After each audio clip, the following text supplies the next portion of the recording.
أعوذ بالله من الشيطان الرجيم. بسم الله الرحمن الرحيم. يا أيها المزمل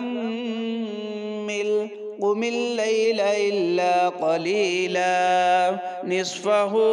أو انقص منه قليلا أو زد عليه ورتل القرآن ترتيلا إنا سنلقي عليك قولا ثقيلا إن ناشئة الليل هي أشد وطئا وأقوم قيلا إن لك في النهار سبحا طويلا واذكر اسم ربك وتبتل إليه تبتيلا رب المشرق والمغرب لا إله إلا هو فاتخذه وكيلا واصبر على ما يقولون واهجرهم هجرا جميلا وذرني والمكذبين أولي النعمة ومهلهم قليلا إن لدينا أنكالا وجحيما وطعاما ذا غصة وعذابا أليما يوم ترجف الأرض والجبال وكانت الجبال كثيبا مهيلا إنا أرسلنا إليكم رسولا شاهدا عليكم كما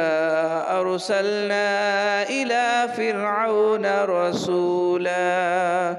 فعصى فرعون الرسول فأخذناه أخذا وبيلا فكيف تتقون إن كفرتم يوما يجعل الولدان شيبا السماء منفطر به كان وعده مفعولا إن هذه تذكرة فمن شاء اتخذ إلى ربه سبيلا إن ربك يعلم أنك تقوم أدنى من ثلثي الليل ونصفه وثلثه وطائفة من الذين معك والله يقدر الليل والنهار علم أن لن تحصوه فتاب عليكم فاقرؤوا ما تيسر من القرآن علم أن سيكون منكم مرضى وآخرون يضربون في الأرض يبتغون من فضل الله وآخرون يقاتلون في سبيل الله فاقرؤوا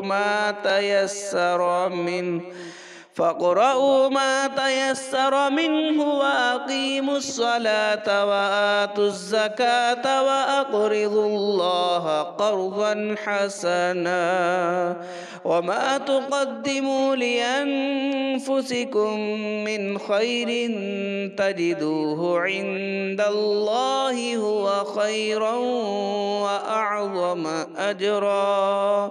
واستغفروا الله إن الله غفور